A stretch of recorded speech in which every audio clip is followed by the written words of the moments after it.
জামাত ইসলাম, হেফাজতে ইসলাম, ইসলামী আন্দোলন, পীরের মুরিদ, তাবলিগ, খেলাফত মজলিস সবাই একসাথে হন। এই ঐক্যতে আপনার দরবার নষ্ট হবে, আপনার দল নষ্ট হবে, আপনার আকীদা নষ্ট হবে না। আমার মাথার তাজ সম্মানিত ওলামায়ে একরাম, এই 10টা কমন গ্রাউন্ডে যদি এক হন, আপনার আকীদা নষ্ট হবে। আপনার আকীদা আপনার, আমার আকীদা আমার, আপনার দল আপনার, আমার দল আমার, আপনার পলিসি আপনার, আমার পলিসি আমার।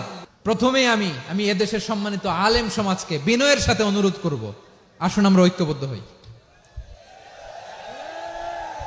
আজকের এই পেকুয়ার ঐতিহাসিক তাফসিরুল কোরআনের প্রোগ্রাম থেকে আমি সম্মানিত আমার মাথার তাজ ওলামাদেরকে জাতীয় ঐক্যের আহ্বান জানাই। পেকুয়ার এই ঐতিহাসিক তাফসিরুল কোরআনের প্রোগ্রাম থেকে আমি আমার সম্মানিত রাজনৈতিক ব্যক্তিবর্গদেরকে জাতীয় ঐক্যের আহ্বান জানাই। অনেক হয়েছে আর না।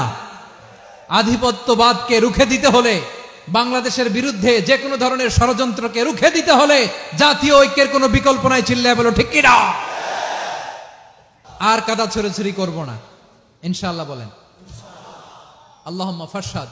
আল্লাহ তুমি সাক্ষী থাকো, আল্লাহ তুমি তৌফিক দাও। আওয়াজ করে পড়েন আমিন। আর একে অন্যকে কাফির বলে গালি দিব না, ঠিক কিনা বলেন? রাজি আছেন? ধ্বংস করে দিয়েছি আমরা আমাদেরকে। আপনারা হালাকু খানের নাম শুনেছেন? মঙ্গল অধিপতি হালাকু খান বাগদাদের আমাদের বিশাল দারুল হিকমা লাইব্রেরিকে ধ্বংস করেছে। 10 লক্ষ মুসলমানদেরকে কচুকাটা করে গণহত্যা করেছে। জানেন, আমাদের সভ্যতা সূতিকাগারের কেন্দ্রবিন্দু ছিল বাগদাদ। ইরাকের বাগদাদে যেদিন সে রক্ত নিয়ে হোলি খেলা করে, রক্তের হোলি খেলা যেদিন হয়, ওই দিনও বাগদাদে বাহাস চলতেছিল। আমাদের বাহাস কি চলতেছিল? আপনাদের এলাকায় বাহাস আছে? এই প্রচলিত বাংলাদেশে যে বাহাস, এটার সাথে ইসলামের কোনো সম্পর্ক আছে? এই পর্যন্ত বাহাসের পরে পরাজয় বরণ করছে এরকম কোন দল আপনারা পাইছেন? আমি পাই নাই। প্রত্যেক দলই বাহাসের পরে সংবাদ সম্মেলন করে বলে আমরা জয়লাভ করিয়াছি, ওনারা পালাইয়া চলিয়া গিয়াছেন। আছে না নাই?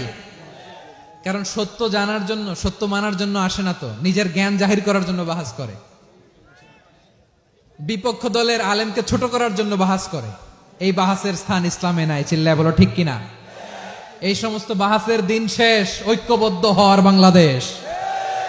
প্রিয় ভাইরা, হালাকু খান সে দারুল হিকমা লাইব্রেরি জ্বালিয়ে পুড়িয়ে এই সব দামি দামি বইগুলো, আমাদের দামি দামি ঐতিহাসিক তুরাসি ক্লাসিক বইগুলোকে দজলা নদীতে ফেলেছে। পুরা দজলা নদী কালো হয়ে গিয়েছে।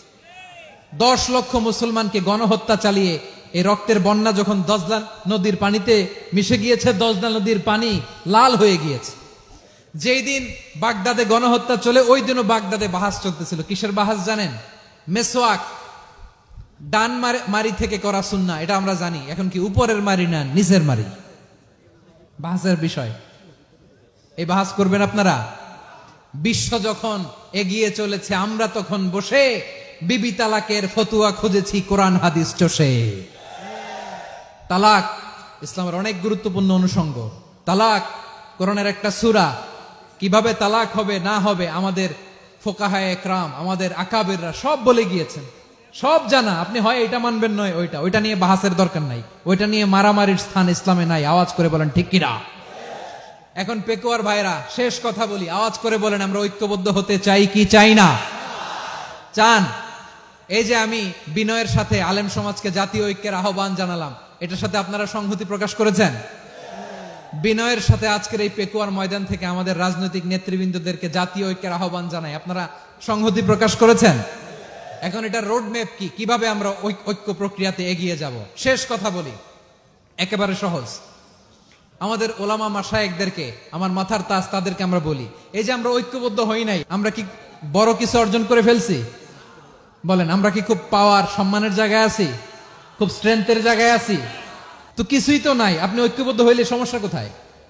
এমন তো না ঐক্যবদ্ধ না হওয়ার কারণে এতদিন আপনার অনেক কিছু ছিল, ঐক্যবদ্ধ হলে আপনি হারাবেন, এমন তো না। তো কিছুই যেহেতু আপনার নাই, আমার নাই, ঐক্যবদ্ধ হলে আমরা সমস্যা কোথায়? ঐক্যবদ্ধ হয়েই দেখি না, ঠিক কিনা? ঐক্যবদ্ধ হওয়ার দুইটা ওয়ে। রাজনৈতিক ঐক্য কিভাবে হবে? রাজনৈতিক সম্মানিত নেতারা ঠিক করবেন। আলেমরা কিভাবে ঐক্যবদ্ধ হবেন? শেষ কথা বলে শেষ করছি, খুব গুরুত্বপূর্ণ। This is the punching line. এদিকে তাকান। ঐক্য হবে দুইটা পদ্ধতিতে। একটা হচ্ছে কমন গ্রাউন্ড নিয়ে, বেসড অন কমন গ্রাউন্ড।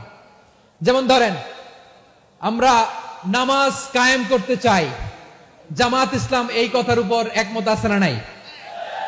নামাজ কায়েম হোক, একমত না জামাত ইসলাম? হেফাজত একমত না? ইসলামী আন্দোলন একমত না? তাবলীগের ভাইয়েরা একমত না? পীরের মুরিদেরা একমত না? আপামর তাওহীদি মুসলিম জনতা একমত না? তাহলে নামাজ কায়েম করতে হবে, এই কমন গ্রাউন্ডে আমরা সবাই একমত, ঠিক কিনা? যাকাত আদায় করতে হবে, সবাই একমত, ঠিক কিনা? নারীদের পর্দা করতে হবে, শালীন পোশাক পরতে হবে, একমত সবাই, ঠিক কিনা? বৈষম্য বিরোধী বাংলাদেশ চাই, সবাই একমত, ঠিক কিনা? মেরিটোক্রেসি, মেরিটোক্রেসি, আর কোন মামা চাচার ফোনে পদ দিলে হবে না, মেধার ভিত্তিতে সবগুলো পদ ঠিক করতে হবে, চিল্লায় বলো ঠিক কিনা? আমরা একমত না? স্বাধীনতা সার্বভৌমত্বের প্রশ্নে আমরা সবাই একমত, ঠিক কিনা? আমার নবীরে গালি দিলে রাষ্ট্রীয়ভাবে সর্বোচ্চ শাস্তি তার নিশ্চিত করতে হবে, ঠিক কিনা? এরকম 10টা কমন গ্রাউন্ড আমাদেরকে, 1 2 3 4 5 10, এই 10টা কমন গ্রাউন্ডে আমরা সবাই এক। এই 10টা কমন গ্রাউন্ডকে সামনে রেখে বিশাল জনসমাবেশ করেন সোহরাওয়ার্দীর ময়দানে, সবাই আসেন। জামাত ইসলাম, হেফাজতে ইসলাম, ইসলামী আন্দোলন, পীরের মুরিদ, তাবলীগ, খেলাফত মজলিস, সবাই একসাথে হন, তাহলে সবাই জানবে যে এই 10টা বিষয়ে আমরা একমত। বলেন, এই ঐক্যতে আপনার দরবার যাবে? দরবার নষ্ট হবে? আপনার দল নষ্ট হবে? আপনার আকীদা নষ্ট হবে না? আমার মাথার তাজ সম্মানিত ওলামা একরাম, এই 10টা কমন গ্রাউন্ডে যদি এক হন, আপনার আকীদা নষ্ট হবে? আপনার আকীদা আপনার, আমার আকীদা আমার, আপনার দল আপনার, আমার দল আমার, আপনার পলিসি আপনার, আমার পলিসি আমার, কারো কিছু নষ্ট হবে না। কিন্তু যে বিষয়ে আমরা সবাই একমত, এরকম 10টা মৌলিক পয়েন্টে আমরা একমত হতে চাই কি চাই না? আমার পেকোয়ার ভাইয়েরা, তাহলে ঐক্যবদ্ধ হওয়ার 1 নম্বর পদ্ধতি based on common ground. Common ground, এতে কারো কোনো লস নাই, কারো কোনো ছাড়ও দেয়া লাগবে না, কারো দরবারও যাবে না, কারো দলও নষ্ট হবে না, কারো আকীদাও নষ্ট হবে না। আমার আকীদা আমার, আমার দল আমার, আমার সব ঠিক আছে, শুধু এই বিষয়ে আমি একমত, তুমি একমত, তুমি একমত, তো আমরা সবাই একসাথে বসে জানান দেই যেগুলোতে আমরা একমত, শোডাউন করি। বাংলাদেশের যে কোনো মহাসমাবেশকে সেই দিনের মহাসমাবেশ ছাড়িয়ে যাবে, চিল্লায় বলো ঠিক কিনা? এরপর জেলায় জেলায় বিভাগীয় বিভাগীয় আপনারা ওয়ার্কশপ করেন, সেমিনার করেন, আইস ব্রেকিং প্রোগ্রাম করেন, এইভাবে আমাদেরকে আগাতে হবে। তাহলে number 1 common ground based, number 2 issue based, issue ভিত্তিক ঐক্য। যখনই জরুরি কোনো ইস্যু আসবে আমরা ঐক্যবদ্ধ হব। রাজি আছেন সবাই? সবাই রাজি আছেন? আল্লাহ তাআলা আমাদের সবাইকে ঐক্যবদ্ধ জীবন ধারণের তৌফিক দান করুক, আমরা পড়ি আমিন। আজকের এই তাফসীর প্রোগ্রামকে আল্লাহ কবুল করুক, আমরা পড়ি আমিন। এই যে আমাদের যে ভাইরা এই 24-এর ছাত্র নাগরিক অভ্যুত্থানে শহীদ হলো, আল্লাহ তাদের শাহাদাতকে কবুল করুক, আমরা পড়ি আমিন। এই আপনাদের ঐক্যবদ্ধ হওয়ার নমুনা। বসেন, এটা কি আদব হয়েছে? আদব আমি উঠছি, আমি না উঠলে আপনারা উঠতে পারবেন? তো এই লিপ সার্ভিসের তো কোনো দরকার নাই। বসেন বসেন। ওয়াসিম পেকুয়া, আহসান হাবিব চকরিয়া, তারা এই 24-এর ছাত্র নাগরিক অভ্যুত্থানে শহীদ হয়েছে। আমরা তাদের শাহাদাতের সর্বোচ্চ মাকাম আল্লাহর কাছে কামনা করি, আওয়াজ করে বলেন আমিন। প্রিয় ভাইরা, আমরা 52-র ভাষা আন্দোলনে ঐক্যবদ্ধ হয়েছিলাম, 71-এর স্বাধীনতা সংগ্রামে ঐক্যবদ্ধ হয়েছি, 24-এর ছাত্র নাগরিক অভ্যুত্থানে ঐক্যবদ্ধ হয়েছি। জাতীয় ঐক্যের এই 3 শক্তিশালী উদাহরণ আমাদের সামনে আছে। আমরা আগামীর বাংলাদেশ বিনির্মাণেও এভাবে জাতীয় ঐক্য গড়তে চাই, চিল্লায় বলেন ঠিক কিনা?